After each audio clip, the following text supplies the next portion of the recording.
Um, Welcome to this rules presentation, basically covering the new rules, except that we will have some questions afterwards because we don't expect the new rules to take too long. As you can see, we're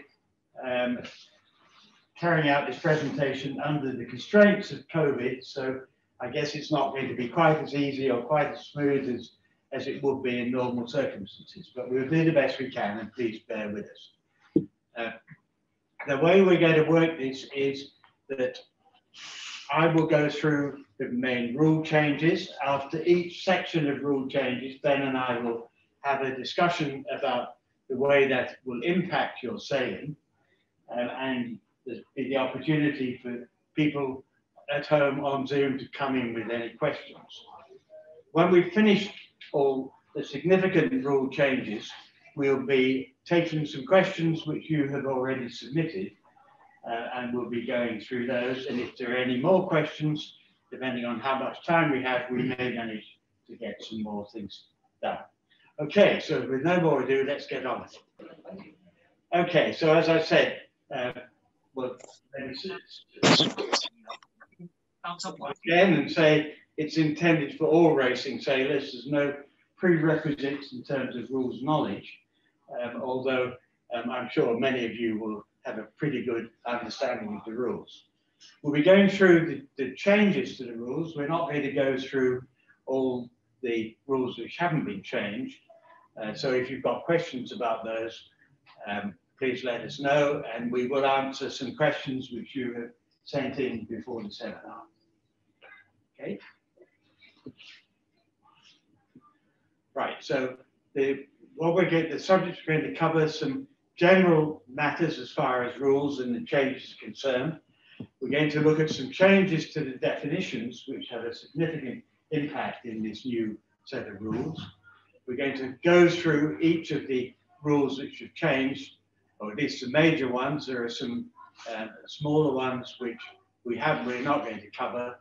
And then we're going to look at how the race officer, the changes to the race officer procedures, including some new flags.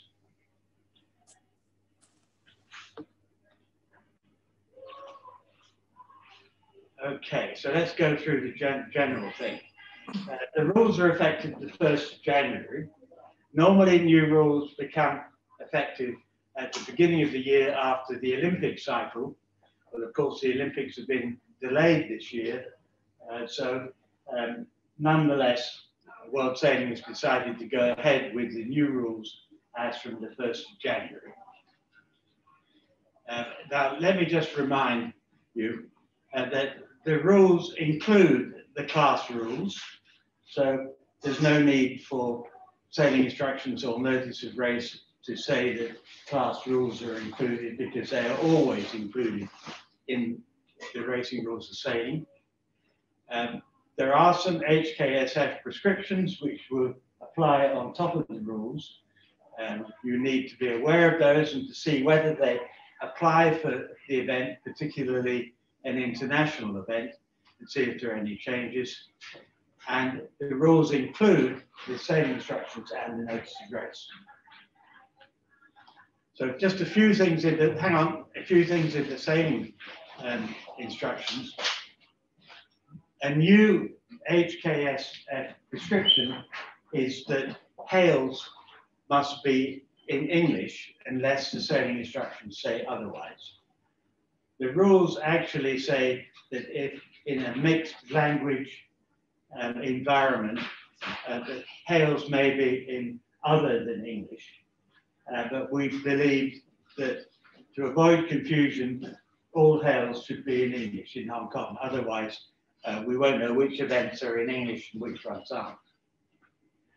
And also, don't forget that the sailing instructions may change certain of the racing rules. So it's important to read the sailing instructions and see if anything has been changed before you start a race. Okay? So let's look at the changes to the definitions. The first one is that under the new rules, a boat starts or finishes when its hull first crosses the line. So in the previous set of rules, it was not clearly defined when the boat started, but when the boat finished was when the equipment in the normal position crossed the line. So under the new rules, it's purely the hull. So the crew and equipment don't count. The bowsprit doesn't count. And Ben will talk in a minute about a few more things about the definition of what's in the hull. There are some other rules which refer to hull, and I think it's worthwhile dealing or just mentioning those so that people understand. First of all, the zone is defined as 3 hull lengths. It always has been 3 hull lengths, so that doesn't change. So the zone refers to the hull length. Overlaps refer to crew or equipment. So a bowsprit can contribute to creating an overlap. So that's a variation from the hull. And the only other place where the hull length applies is when there's Rule 18 commence, Rule 18.2b, that's establishing an overlap or not having an overlap as the boats enter the zone. The rule says when the boat first enters the zone. There is no definition as to whether that's the bowsprit and the spinnaker, if it's on a run, or whether it's just the hull. But I think it's pretty safe to say that most people's understanding of what 3 boat lengths is pretty vague anyway, and that you can take it that it's the first bit of the boat that gets into the zone, so the spinnaker if it's on a run. Okay. Oh, wait a minute, Ben, what do you think about the hull length? So just to put it in perspective, this rule was really changed to make it easier for the race officers. You imagine a race officer looking at the start line, seeing a whole load of bowsprits, boats with wings, maybe outriggers and trapezes. And it's very difficult for the race officer to determine when that boat is actually over the line, isn't it? So what they've done is they've said, okay, let's take all of those appendages or people out at the start line, and we're just going to make it easier for the race officers by allowing them to look at the hull, and it makes them easier at the finish line as well. Some people would argue that if a boat with a long bowsprit, she could actually be more advanced at the start and gain advantage over her competitors with a short bowsprit, but actually that all cancels out at the finish, where she has to sail that little bit longer to get her hull over the finish line. Some of you may have heard of a document called the Equipment Rules of Sailing. It's a little bit like the racing rules of sailing, but it's all about the equipment we use. And it's in there that we will find the definition of a hull and also some diagrams which explain exactly what we've been saying. So the Equipment Rules of Sailing, the ERS, is available online at the World Sailing website. So in simple terms then, when a boat has a moulded in bowsprit, not one which is just bolted on deck, is that included in the hull, or is it? That's been the topic of many discussion online. So the moulded in bowsprit, yes, it's difficult to know whether that is part of the hull or not. And I think the Equipment Rules of Sailing actually make that clear that the hull is sort of an extension of the upward part of the bow, cutting off that mould. Is that right? That's my understanding. Yeah. But it does mean that if you have a bowsprit, you should look at the Equipment Rules of Sailing and understand how that applies to your boat. Absolutely. And there are diagrams in that document which help people. So I think the rule is actually good. I think it's going to allow for fairer starts and fairer finishes. Anything else on that one? No. Oh, just one more thing. I think for the question of when do we get into the zone, anyone who has a rule book on them, I think it actually is the hull because of the last sentence of the definition of zone, which says a boat is in the zone when any part of the hull is in the zone. So I think we use the hull again for that one. What do you think? Well, under 18.2b, it says when a boat first enters the zone. Right. Okay. It doesn't say the hull first enters the zone. Right. Okay. I think it's a bit academic. We will try to look at case studies and see whether a question is asked on that and let you all know about that later. Okay. Just a point, Tom. If people have a question on what we're talking about on the new rules, I think how could we ask them to type it maybe? Do we have a chat feature? We'll see if somehow we can answer any questions as we're going along. We don't want to draw that too long, but if you do have a question, try the typing chat on Zoom here. Okay. Okay, well, the next new definition is that sailing the course has been brought in as a definition. And under the current rules, the definition of course is defined in Rule 28. But now the definition of sailing the course is put under definitions.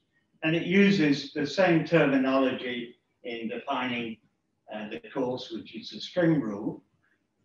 So everybody's familiar with that.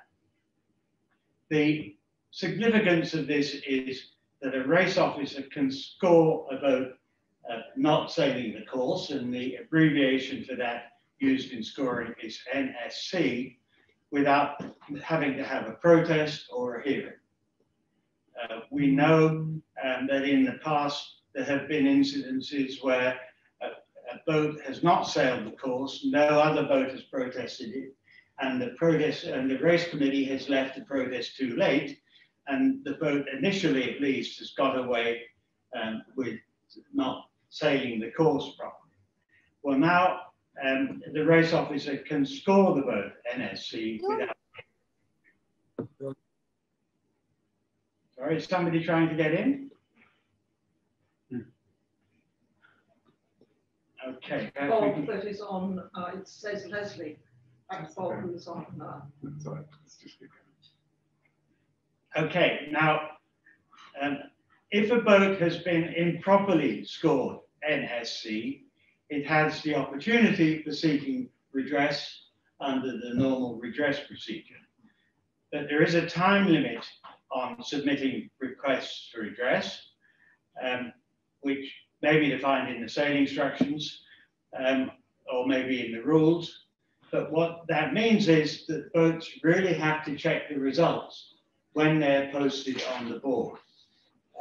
That's going to be a bit of an imposition, but then boats often need to check the results anyway to see if they're being protested, so they can do the two things at the same time. So the request for redress has to be submitted within the time. It may be that the evidence is given to the race committee after the event is finished, perhaps a day before the prize giving, that a boat missed the mark out, probably a boat on the podium has missed the mark out. And the race officer is entitled under the new rule to change the scoring for him to be scored NSC, not sailing the course. Those people who remember the old rules will remember that if the race committee saw a boat miss the mark or sail the wrong course, then they would have to protest them, would have to have a hearing just to get them out of the race. So again, it's another rule which should make things easier for us, but it does put more of an onus on the competitor to check their score, check the board as soon as they can afterwards, or else they run out of time to complain about it, doesn't it?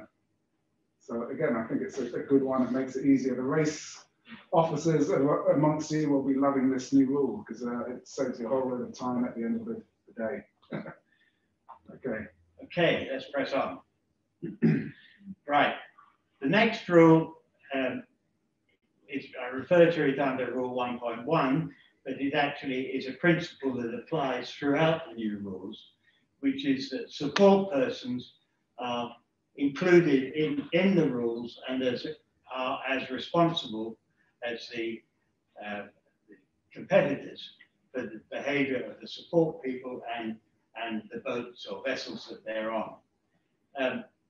So support persons must give assistance when required if there is a boat who is in difficulty. I think very sensible. I'm sure most support people would have done that anyway.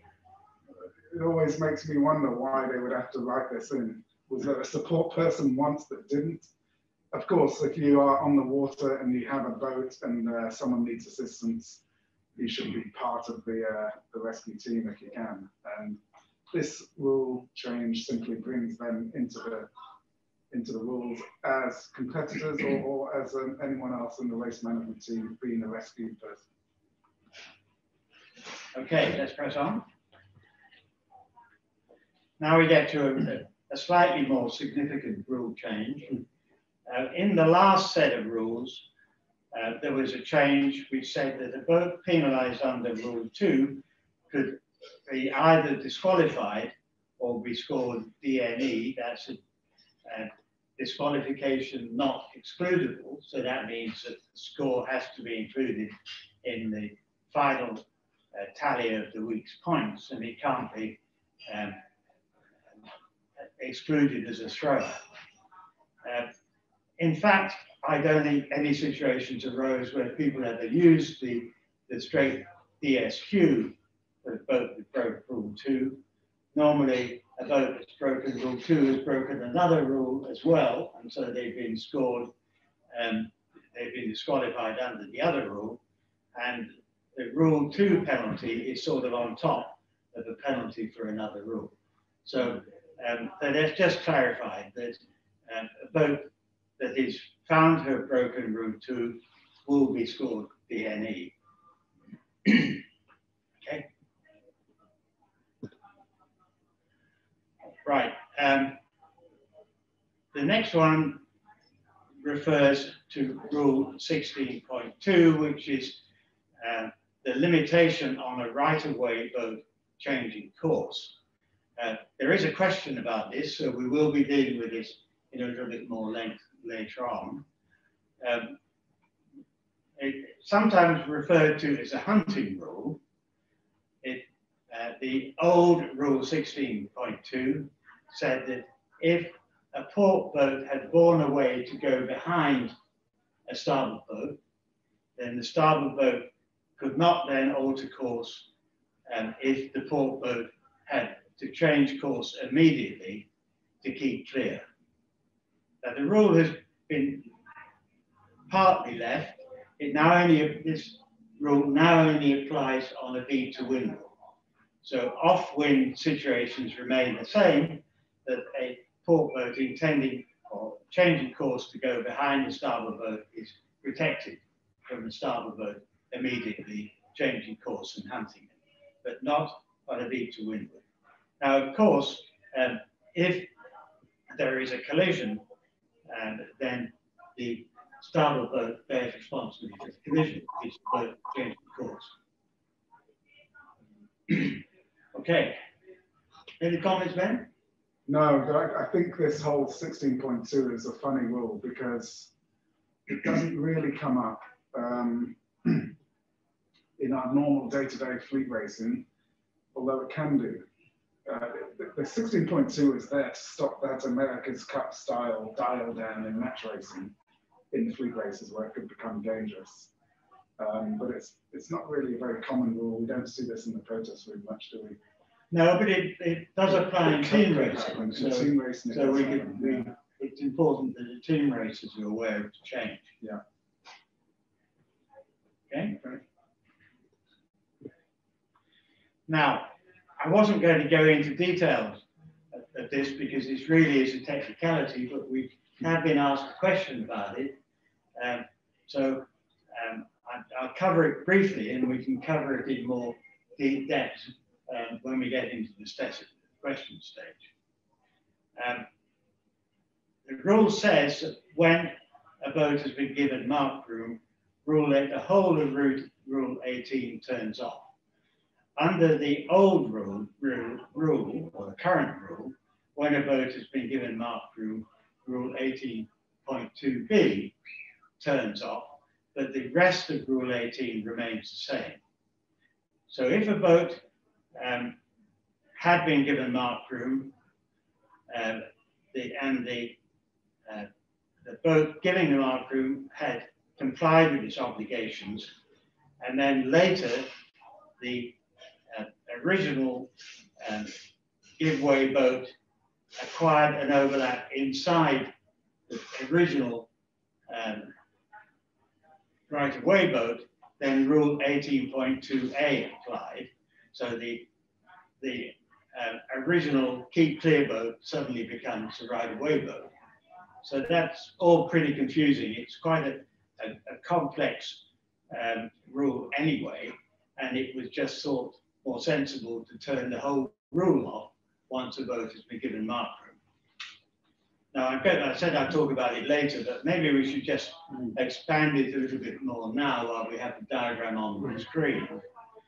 The definition of marked room is that the boat who is entitled to marked room is allowed to sail to the mark and then to sail its proper course round the mark. Now, in this situation, the blue boat is entitled to marked room because there was no overlap.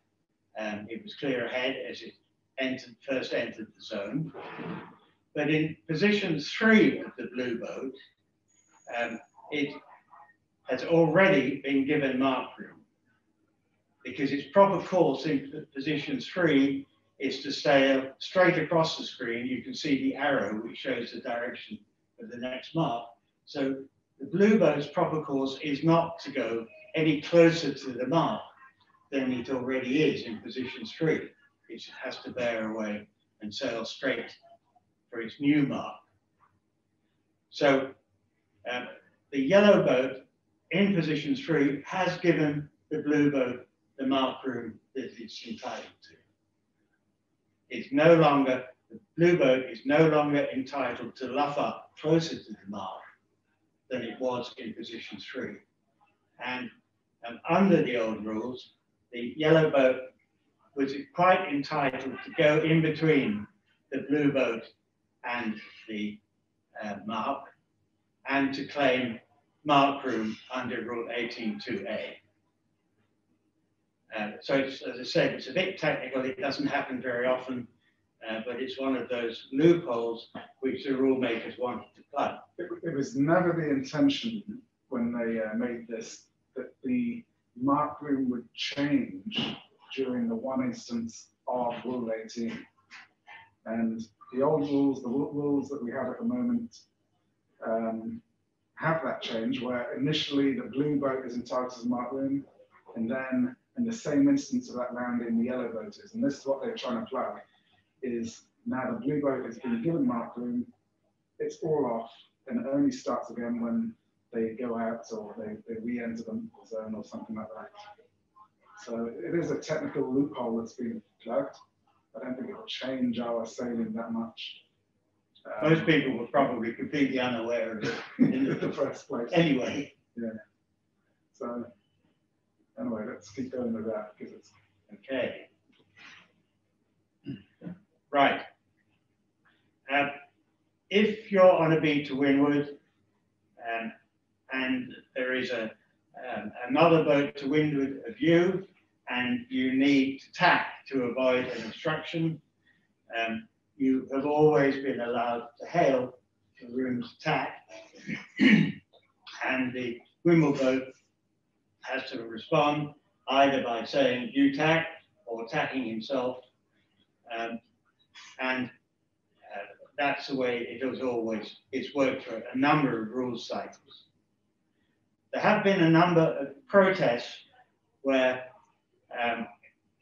the windward boat has said he didn't hear the hail of tack, the hail for water, and so the rule has changed to say that if there's a doubt about whether the hail could be heard, the boat calling for room to tack must make a signal.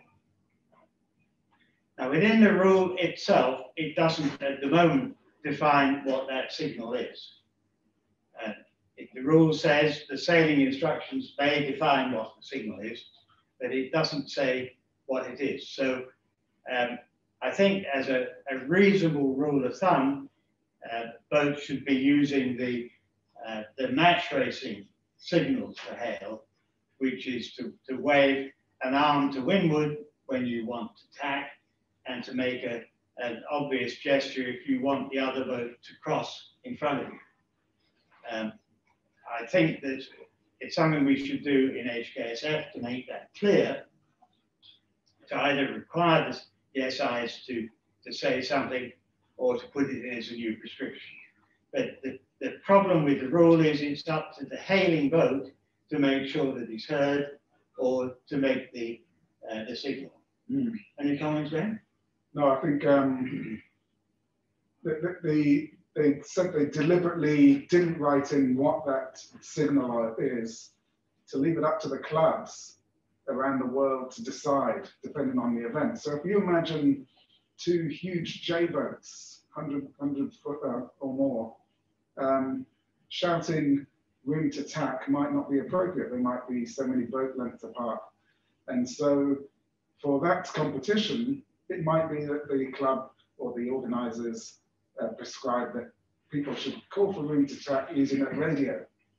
On the other hand, in a very noisy opti fleet on a busy, windy day with sails crackling, it also might not be enough just to shout room to tack. And so therefore, the sailing instructions might prescribe a signal. Some of you might be watching the America's Cup this weekend, and you'll notice that they're not shouting room to tack to each other, they have a light signal. So there's many different ways that might be done depending on the type of event.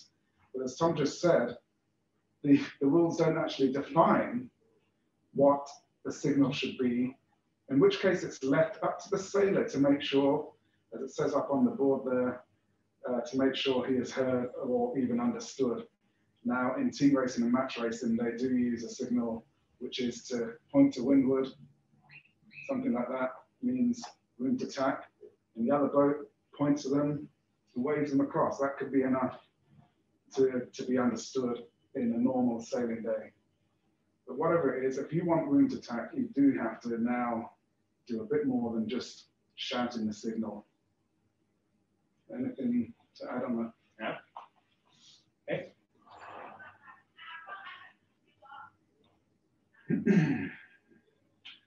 Right.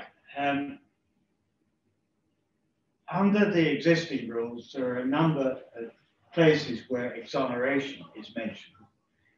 Exoneration being where a boat breaks a rule and is forced to break a rule because of the other boat breaking a rule. So whether it's a boat that hits a mark because he wasn't in the mark room, or various other things, there have been exonerations spread throughout the rules.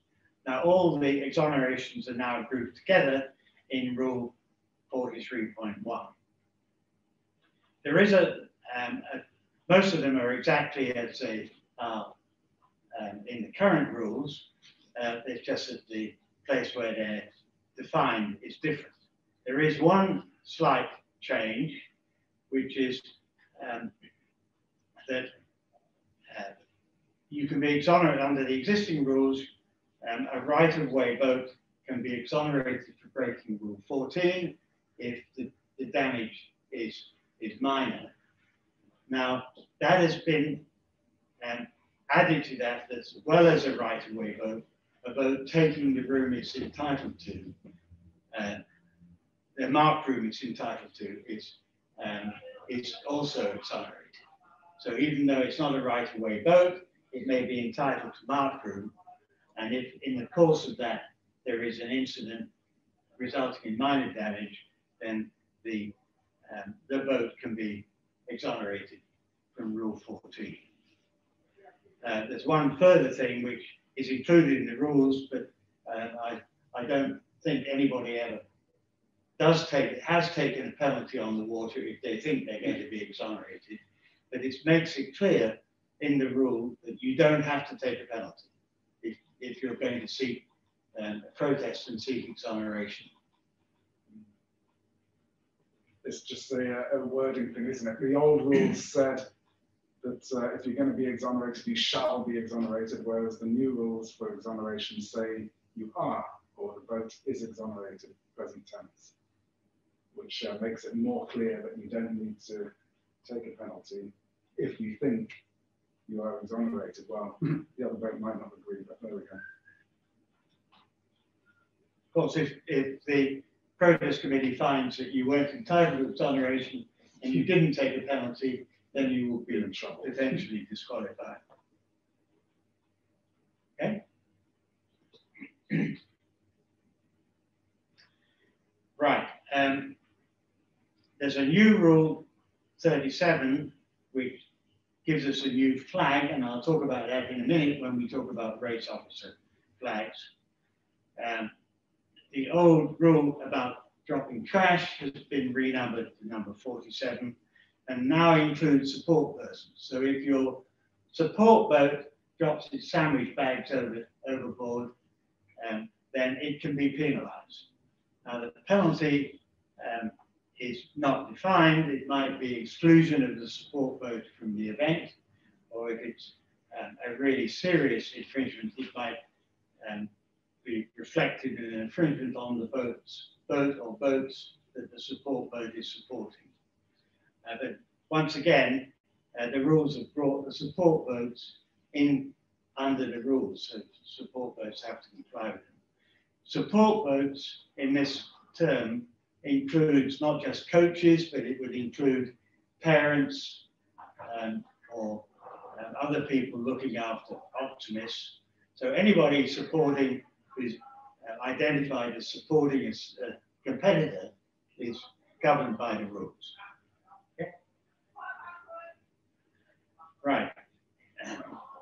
The race committee changes. Well, we've already mentioned the not saving the course penalty, so I won't go through that again. There's one new flag and a slightly better defined use of some old flags. So the B flag will be flown when the race committee is in doubt about safety and it requires all boats to monitor communications in case there are safety instructions. So that's all boats, including support boats.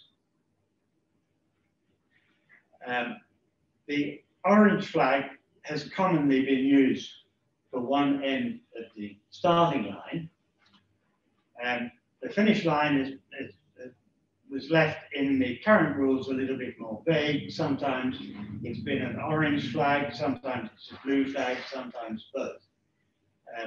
The new rule makes it clear that one end of the finish line is signalled by a blue flag, so not the orange flag. Ben, have you got any comments on either of those? No, I think in Hong Kong, we're all used to that orange flag being one end of the start line. And as you say, the blue flag was always maybe just on station, but it was never actually, the line was between the blue flag and the other end. It's going to be interesting to see what organisers do if they shorten courses and all this. I guess all the shortened course boats have to have blue flags on them now, yeah, and this kind of thing. But yeah, the actual exact point of the finish line now goes from one end of the finish line to the blue flag. Okay, right, next one. Okay, so that's actually it. So it's not a big, a lot of topics to cover. So most of the current rules still apply. The rules have been tidied up and some technicalities resolved. There are one or two other minor changes which I haven't mentioned, but nothing significant. There's now no need for a boat to progress another boat for not sailing the course, which is an excellent change, and support boats are brought into the rules. So that's the end of the presentation on the new rules. Ben, have you got anything you want to add to it? No, I'm just looking through. One interesting one is actually Rule 41, which used to have something about if you gain advantage when you get help outside assistance, you may be penalized. And what they've done is they've actually taken that out of the outside assistance rule to encourage you to get the help if you need it. So people must have been saying, no, no, no, don't help me on, and my man overboard can sit there for a little bit longer, we don't need help, for fear of being penalized. Whereas actually the rule makers, they want you to take that help. So they've taken out the penalty for gaining assistance, the absolute penalty for taking assistance. Just they've deleted that line, which is quite interesting. Well, on that same topic, if your crew, one of your crew falls overboard, it always used, under the existing rules, is the case that you couldn't continue racing until the guy was back on board. Under the new rules, he or she has to be in contact with the boat. So it's not quite clear what that means, if he's just touching it, or if he's holding on to it, or it just says in contact with the boat. Of course, if he's swimming and trying to push you over the finish line, you might be penalised under Rule 42. Yeah, but I think generally the rule changes are good. There's many more changes which of course we haven't gone through today. You know, spelling mistakes, grammar, renumbering, this kind of thing. So if you do want to go and look at the full extent of the rule changes, I suggest you go to the World Sailing website and download the rule book, or you could even go to the ship shop and I encourage people to have a paper copy on them. I'm not trying to sell, I'm not trying to promote or anything, but having a paper copy of the rule book is really a great way of being able to keep up to date, find the rules quickly. You buy it once in 4 years. This rule book produced by the Hong Kong Sailing Federation also includes at the back the Hong Kong National Prescription in the yellow. So the specific Hong Kong rules are in the back, which also are part of our rules that we race to as well in Hong Kong. So it's actually not a bad book at all. Yes, yeah, so that book also includes a line beside any rule that's changed, any new rules. So if you want to do it quickly, you can read through it and just look for the places with the line alongside them, and that will show you the changes. But on the other hand, most of us will probably need to read the rules from time to time to bring ourselves up to date. Okay. Okay, well now we're into the question and answer time. Have we got any questions which have come in on the Zoom? No. Everyone either too overwhelmed by it all, or we've answered all the questions, but there's no questions at the moment on the chat. So if you do have a question, do go ahead and type it in, and we might be able to answer it tonight. Okay, otherwise you've got some questions that have been sent in, so let's take one or two of those. So the other part of this session was going to be an open Q&A. I have a question. I'll go. Okay, who's that? I have a question. Bob. Hi, Bob. Hi, Bob. Go ahead and ask the question. Yeah, it's me. Yeah, go Can ahead. you hear me? Yes. Okay. You said the new rules mean that if someone falls overboard, you can finish as long as they're in contact with the boat. Correct. Okay. What happens if they fall? What happens if they're trimming the spinnaker and they fall over, but they hang on to the spinnaker sheet, and you finish with a crew member being dragged alongside the boat holding onto a sheet? Does that mean that's okay? Well, it's not defined in the rules what in contact with the boat is. But my view is that if he's holding on to part of the boat's equipment, which is attached to the boat, then he's in contact with the boat. What do you think, Ben? Yes, I think in contact is in contact with the crew or the boat. It's one of those ones which hasn't really come up yet. I mean, the new rules are always questions and answers. We need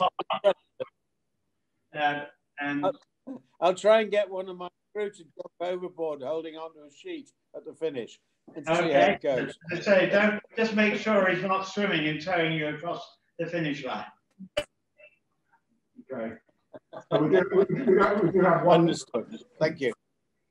You're welcome. We do have one question there, just to go in a bit more detail into that mark room question. Well, there's Harry's question. Yes. Well, why don't we go back to the slide, if you can, Ian, on 18. Because we've got a diagram there that we could use to talk about it. Yeah, just no, keep going. I'll tell you which one. Down. Number 10. Yeah. Okay. So under the old rule, in this slide, which you're going to get in just a moment. So.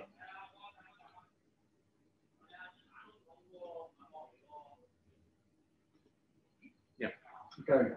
I think you can all see the slide again. Under the old rule, the blue boat, because she is clear ahead as she enters the zone, is entitled to mark room under 18.2b.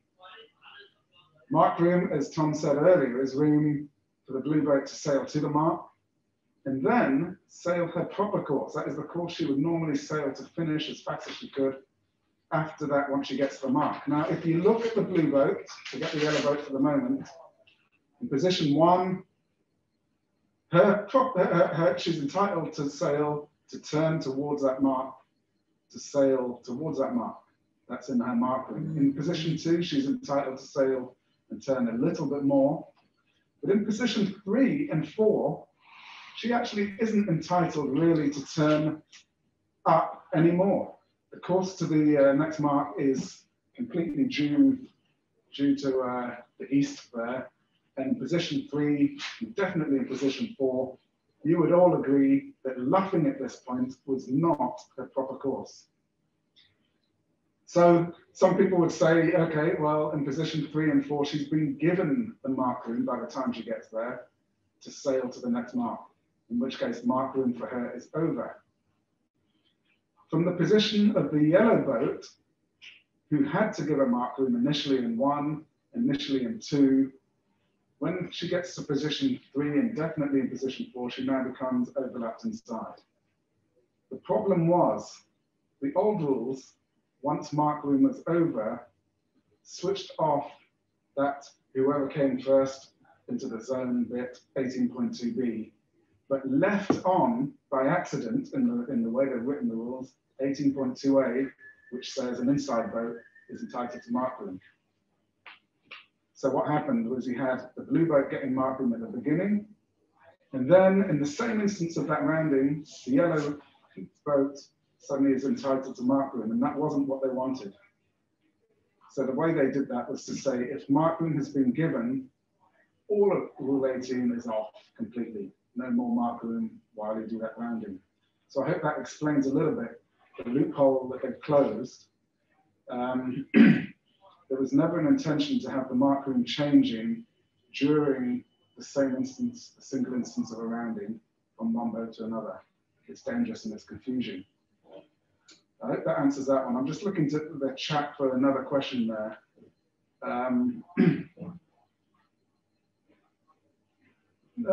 So the question is, it says you mentioned not having to protest a boat for not sailing the course. The committee boat can do that, but what if you're outside of the committee boats? Let's be clear about what the rule for NSC is. It's empowering the committee boat not to have to launch a protest. But if you are another boat and you see your competitor not sailing the course, you still need to protest them. Is that? Well, you can. You don't. Yes. Yeah. I mean, under the old situation, there were too many instances where a boat had not sailed the course properly, and there was absolutely nothing that anybody can do about it because they weren't protested either by the committee boat or by a competitor. So under the new situation, a protest doesn't have to be lodged. The committee boat can just score them in the same way that they would score somebody who was over the line to start. OCS or something So like that. OCS and NSC are effectively the same type of penalty.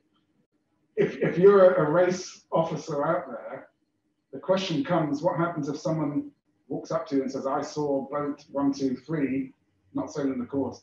I'm not sure whether that would be a strong, you know, you'd have to weigh up how good their evidence is. And there's discussion whether the race committee can do this on third-party report. I would say a race committee would probably be wise to limit using this to their own first-hand, or at least their marked boats or whatever, people impartially reporting that.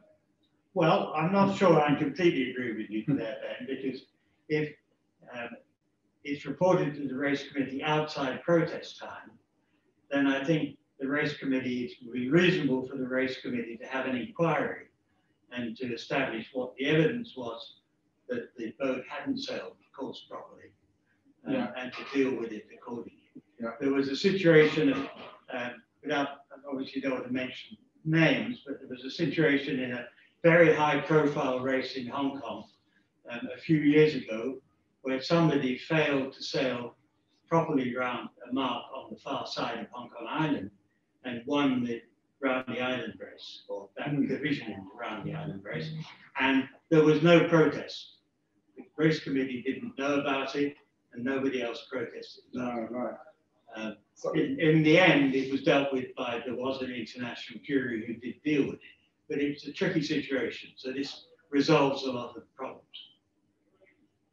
Just continuing on this question then, I mean, let's say the race committee has posted the results at 9 o'clock, but you don't see them until 10 o'clock. The next morning. How does that work? Well, I think, again, this is all to be tested in real life. And I'm sure we're going to have cases where these questions are put to a jury who can mull it over many minutes. But what it does is it does put an onus on the competitors to check up. Having said that, I think we had a chat the other day, didn't we? And wondered whether we should put some of that onus back onto the race committee somehow to inform the boats.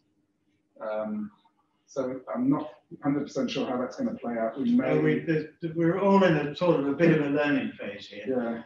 And I just remind you that if there's a good reason why somebody didn't see the results until the next morning, and therefore was late putting in the request for redress, the protest committee will extend the time limit. Yeah. I'm not sure whether that answers the question that was given to us, but I think that yeah, we do have to use our common sense of it as competitors and committees, protest committees and race committees. So look, I think that's all the questions on the chat. Shall we go for one of these questions? And I want to actually set this one up on the board. Okay, which one is it? Give me it's the bottom line. I'll show you what we are setting up here. What's question 3? Yeah. Okay. So we're just going to, one of the questions has come into us, and I'll read it to you in a moment.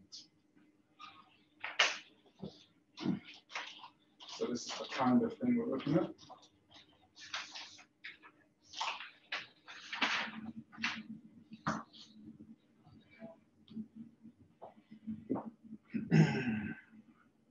Okay, so this is what's happening. Could we use blue instead of red? Don't have Or green instead of red, just to make that stand out a bit more. Sorry, green instead of yellow. Okay, well, I've got, it refers to some other boats, so the other boats. No, I'm talking about this one. Yeah, okay, so these are other boats coming across. Okay, yeah, I see what you mean. Right, okay, so that's the situation. Okay, so this is a windward mark. I need a piece of paper. The question is, I was on port tack at the windward mark with another boat on port tack just behind me and to windward. So the person here is on the yellow boat, and there's a boat on his weather hip coming up to the windward mark. Just maybe approaching, okay. He sailed beyond the ley line and prevented me from tacking. Yellow boat can't tack because the green boat is there. Maybe we can bring the boats just as they're coming a beam from the mark and put a zone in there or something. There we go. Okay. Now, the yellow boat's come here, wants to tack, but can't tack. Meanwhile, and they remained in that position as they went past the ley line. Meanwhile, those two red boats come steaming in and gain many places, and the yellow boat is still being sailed off to wherever that is, Japan. So the question is, was he within his rights to sail me on? Was it fair sailing? Is there anything I could have done within the rules to force him to tack so that I could round the mark?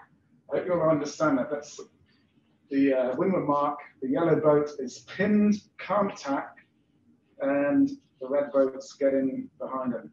Yep, if the yellow boat tacks, then he's breaking rule 13. He's a giveaway boat tacking in front of another boat.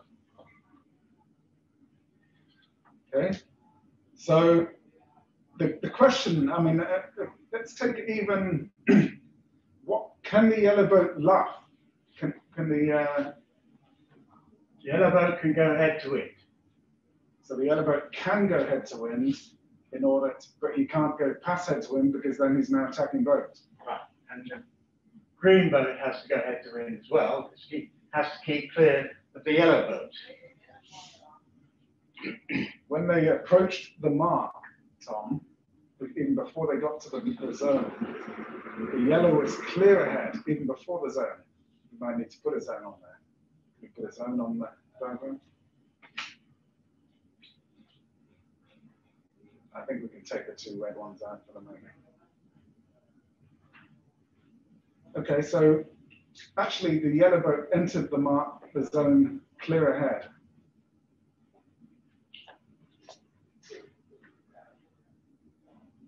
So doesn't mark room give her any rights?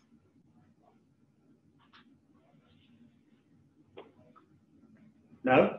Okay, so would you like to explain why mark room doesn't help the yellow boat at the moment, even though she entered the zone? Well, the inside boat is the green boat. So if there's any mark room to be given, it's clear ahead. Okay, so it's clear ahead. So neither boat, there's no mark room enters the situation for either boat. Okay. And also, even if it did, the yellow can't use that mark room because she's going to pass head to wind. Well, because the green boat has got the mark room, if there were overlaps, the yellow boat couldn't squeeze the green boat above the mark because the green boat is tight as mark. What about the question about the fair sailing? Is the green boat entitled to do that under fair sailing?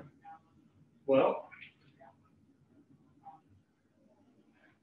is it fair that the green can take this yellow boat onwards and let these other two boats pass?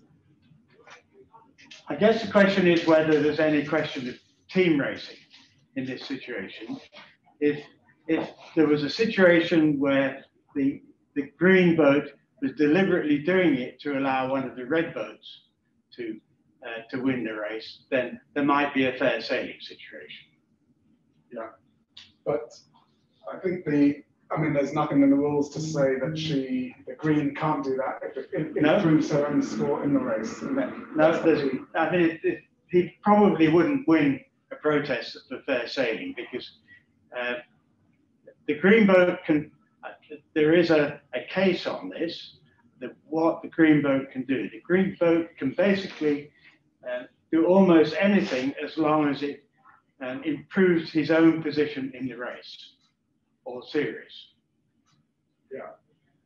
So the yellow boat has just got to wait. His best bet is to sail ahead to win and see what happens. I mean, in a famous one that we can't show you the film of, the yellow boat actually ends up coming round like that. So just to summarise, I think that's one. Just to summarise for those of you, it was a port tack approach to the windward mark. The boat, in this case Green, was slightly astern, but close enough to the yellow that the yellow couldn't tack, and the Green was entitled to actually continue sailing past the mark as long as she wants. So long as she's not doing it because it's trying to help one of her friends, she must be trying to help herself, in which case she can do it. All right? Right. I hope that answers that question. Some of you may remember 2000 Olympics, and exactly that happened with Ben Ainsley and Robert Scheid in the final of the 2000 Laser Olympics. Okay, any other questions? Well, we have another question. This is an interesting one, which is, what is a rounding mark compared to a passing mark? And I think that's quite a good question because sometimes we see people getting those two confused. Okay. Just ask the question again. The question is, what's the difference between a rounding mark and a passing mark? And you'll see that in our current rules in Rule 28, but you'll also see it in the new rules in the definition of sailing the course. Okay, so this is the course to sail to 2, 3, 4 is a passing mark and 1 is a rounding mark. The yellows are quite hard to see, but maybe you can write the numbers next to them. It's quite hard to see those numbers. 1, 2, 3, 4. Okay. Now, right, let's have a port rounding, which is more normal.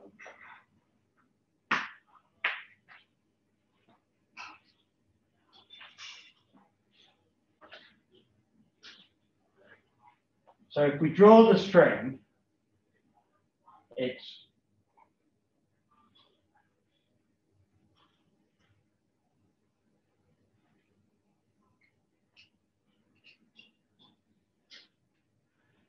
now in that situation, all of those marks are rounding marks.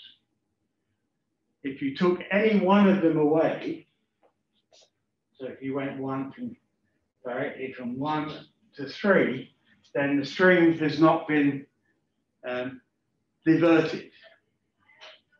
If the string is diverted by a mark, it's a rounding mark. So if the string goes straight to there, 2 has no effect.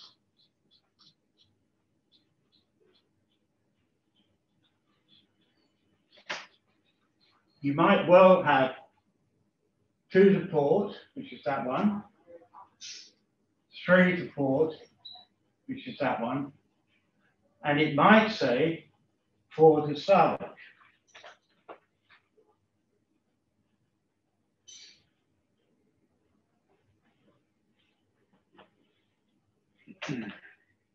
So the course is that, and there's a big island here. So 4 is in there to prevent boats from getting too close to the island. So in this situation, 4 is a passing mark because it doesn't divert the string.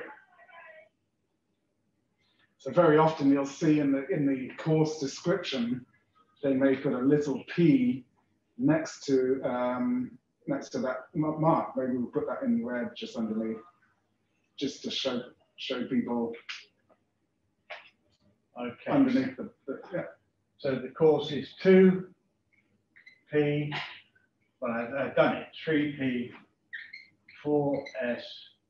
Yeah, and then just something to signify 4 is a passing mark and not a rounding mark. Sorry, yeah, 4 is S. Yeah, we need 2 P's, don't we? Yeah. There we go. So these are That's a rounding mark, Yeah. that's a rounding rounded mark, mark. and that's a rounding mark. Okay, so you can see on this course, you have the mark 1 is a rounding mark. The string must touch that mark. 2 is also a rounding mark. The string, when pulled taut, must touch that one. 3 is also a rounding mark. The string must touch that one. But 4, leave it to starboard, but it's a passing mark. The string from the back of your boat does not have to touch the passing mark. So you just have to sail on the correct side of it, but when the string's pulled taut, it doesn't have to touch it. So I hope that makes a difference. Again, the definition of sailing the course lets you know a little bit about rounding marks and passing marks. Okay. We'll leave that diagram up for a moment, and maybe anyone has a question on that. Let's find another question. We've been going an hour, so maybe a couple more, and then.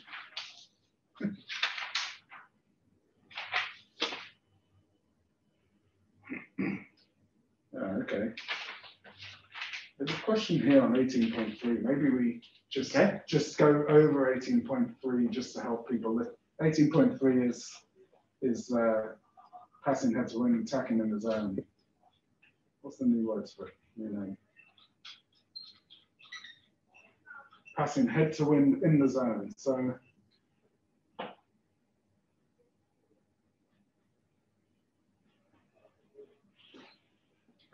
we're just going to explain 18.3. The question was had some quite a long piece of text to go with it, but I think if we just try and explain 18.3 from start to finish, it might help people here. Okay, then, there you go. Yeah. So as we can see, the yellow boat there. Oh, we do have a blue boat. There it is. We use the blue. Not the blue? It just stands up a bit better. No, instead of a yellow. Okay, far too close together. Come on. There we go. The blue boat's on starboard, and one of the first things we we ask ourselves is whether this blue boat is fetching the mark. Tom, can you explain fetching the mark? Well, fetching a mark means that it will lay the mark without having to tack. Okay, so the blue boat, the one on starboard approaching, is clearly quite fetching the mark there, and therefore is entitled to some sort of rights under 18.3, yeah? Mm-hmm. So 18.3 is talking about the boat that passes head to wind in the zone. Well, the port tack boat here, in order to round the mark, is going to have to pass head to wind in the zone. What? Let's do it there to start with. Okay. Go on then. Okay, so he's in the middle of tacking. Now he completes the tack on the ley line for the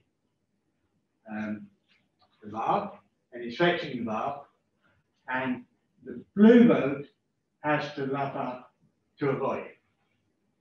Which Carry on, you're doing it. Yeah, so the blue boat had to luff above head to wind, and therefore the green boat that passed head to wind in the zone has broken rule 18.3.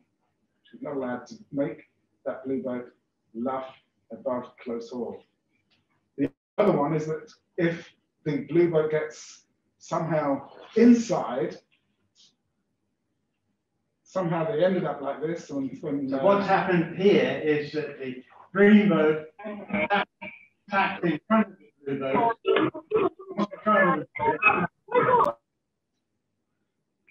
Okay. And they ended up like that. And the other part of 18.3 says the green boat must not now cause the blue boat to miss the mark. Right? The green boat must give marking to the blue boat. Yeah. Okay. So the other, I think the question that we had was interesting because going back to the starting scenario, the starboard boat had borne away because she had overlapped or overstood. Okay. So the blue boat, the green boat was up here because he'd overstood the mark. So he was reaching back towards the mark. Nowhere near close hauled. So when they tacked, this boat tacked, the green boat may, and we don't know from the facts that we were given, the green boat may have been able to avoid him simply by coming up closer to close haul. So in that case, the blue boat did not break 18.3. It didn't force the green boat to go above close haul. So it's all about that close haul course of the starboard boat, isn't it? Yeah. If they're way off close haul, if they're reaching in, then the one on port actually has the right to say, up you go to close haul. But it's a difficult call for the port boat.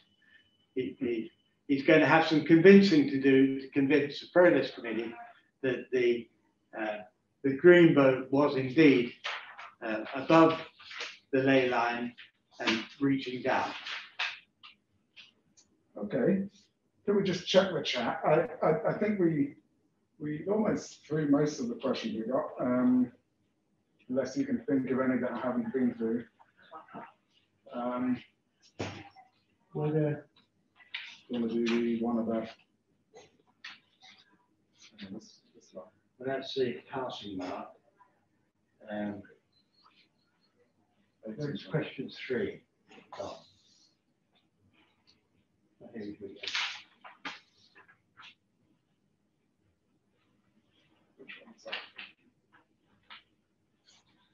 Well, there was one that doesn't really need the board, Leon. Maybe you can. We don't need the whiteboard. Okay. Maybe.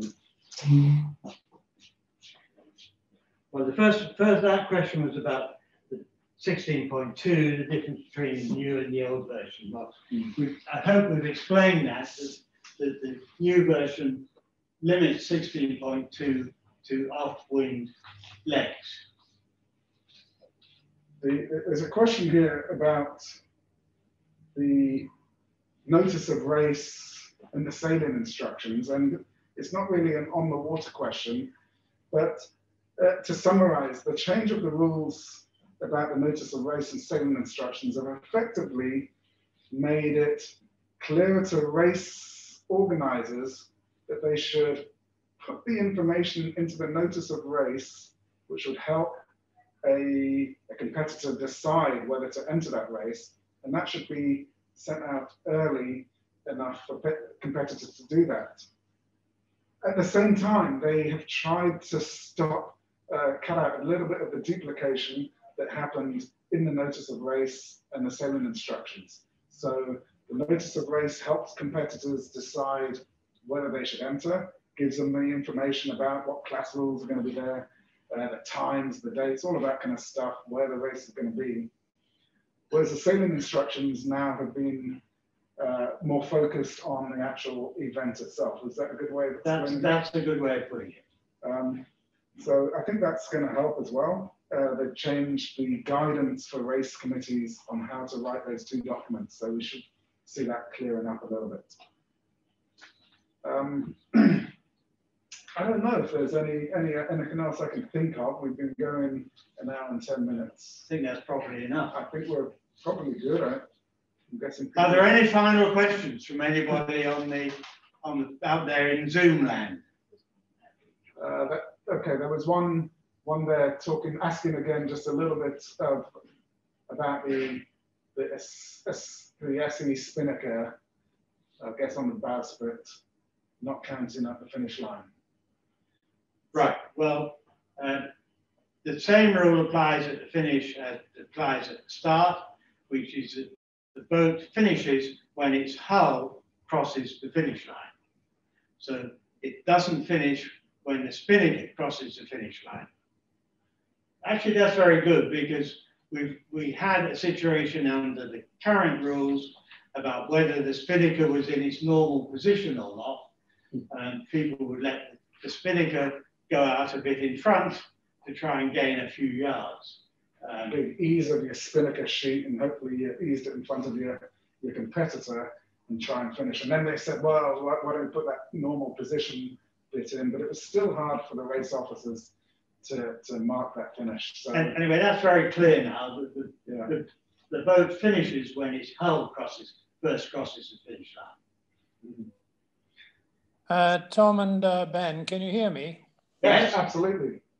It's Dave here. I still don't think that the mark rounding at the leeward mark was explained very succinctly as to who has mark room initially and when the other boat gets mark room. And your course to sail after the mark was 90 degrees, whereas normally you're sailing back up north again. So that would affect that rule 18. Okay. Can you explain it a little bit more with a little bit more?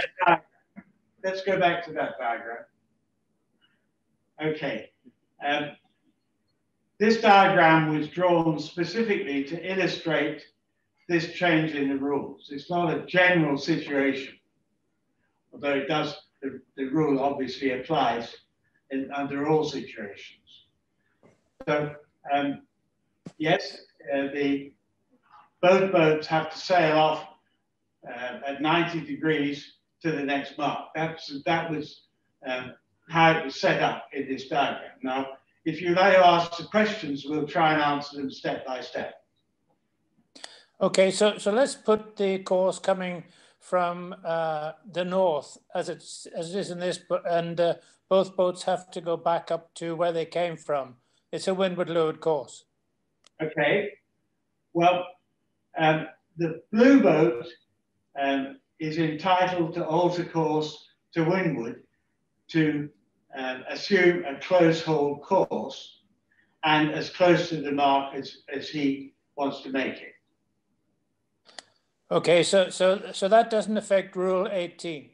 No, well, it only affects this part of Rule 18. Yes, exactly, yeah. If the course was to go back upwind, then the blue boat has not yet been given mark room. What I'm getting at, Tom, is Rule 18 turns off in entirety.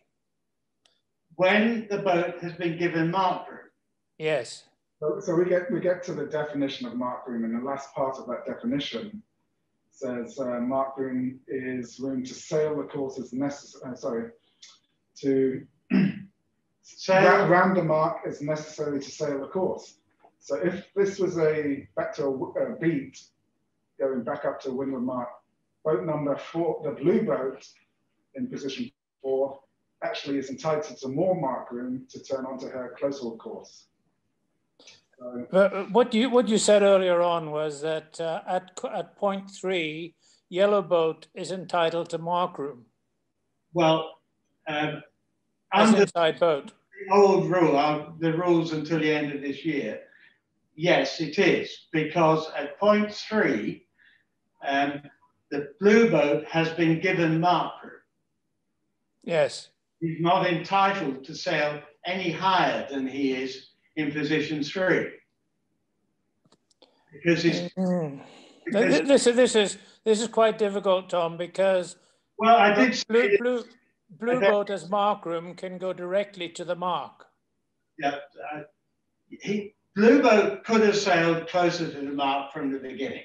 Yes. I think the blue boat wanted to do that. He should have done it in positions 1 and 2. Yes, he could have sailed very close to the mark at the beginning. That's what I'm saying. What I'm saying is that if they're going back up to windward, it is more than likely that the blue boat will go directly to the mark. Oh, absolutely, yes, of course. But so at what stage in that case yellow would never ever become right-of-way boat, or sorry, mark room boat. Yeah, I think you're right there, Dave, and I think that's the key. Is that we mentioned before this session tonight. I said we don't often see a reach after a lured mark. It doesn't come up much in our racing in Hong Kong. We normally have a lured mark going straight uphill again. Yeah. So it doesn't really come up. Yeah. But you're right. You just got to think, okay, is Blue being given all that she needs to be able to sail this course? Well, if it was a beat up to the top, not yet. And so therefore, yeah, what I'm saying is that it is highly unlikely that Blue would do what is done in this diagram and leave enough room for yellow to sneak into the mark. In Hong Kong, yeah.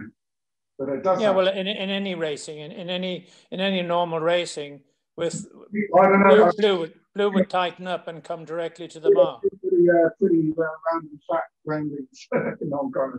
Dave, originally when I first drew this slide, I said it was technicality and we won't deal any more with it. Then we got a question from somebody asking us to explain the difference between the existing rule and the new rule in this particular circumstance. So I was afraid we'd end up with this conversation because it is quite technical and occurs very seldom. Yeah, okay. Yeah, I think we're moving on. I just want to answer a quick question from someone here who says, what if the race committee can't see the hulls of the boat? Well, I don't think that changes anything from what is the situation now. And the race officer, if they can't see the hull of the boat, they have to extrapolate. I don't know how they do that. I'm not a race officer. But you know, sometimes the boat behind is obscured and they have to make a decision which one finished first. Patrick asks a quick question about 18.3. Boat A changes from port tack to starboard tack and meets another starboard boat B. A does not have mark room, tacking inside the zone, nor does have the light. I think. Well, that's not the case. Assuming that A has not, which is the boat that is just tacking, has not forced the original starboard boat to go above close haul, and A has ended up inside the original starboard boat, then A does have mark room under Rule 18.2a. Yeah, and has the right of way under Rule 11. So, yeah. So long as the tacking boat didn't break 18.3, the tacking boat is now inside boat under 18.2, has mark room, and also is the lured boat under Rule 11. So it does have right and has the mark room. A lot of people say you can't tack in the zone. You actually can, but you have to be careful and not break the Rule 18.3 when you do it. And you can enjoy rides to mark room and right away. But it's difficult to convince the protest committee that you didn't break the rule. Correct. So Dave, I think we can come back to that maybe off this seminar. The other two questions that we've answered, I think we should let people have a sit and think about that, and maybe we can provide some other way to bring up comments. What do you think? So, any final questions before we close it up? Final questions. Okay. All right, everybody. Thank you very much for taking part in this session. It's not the easiest of things to do on Zoom, both with technical issues at this end and me struggling to keep my mask on. So thank you very much. I'd like to also thank very much the Hebe Haven Yacht Club for sharing their Zoom account and hosting the location and putting this together. Thank you all for joining in, and we'll try and work out a way for you to ask any more questions either on Facebook, I don't know, we'll work it out. All right, so with that, have a Merry Christmas, people. If you can somehow make the most of this COVID Christmas, and we hope to be back on the water pretty soon, right? Yep. Yeah. Thank you very much. Thank you very much. Thank you very much.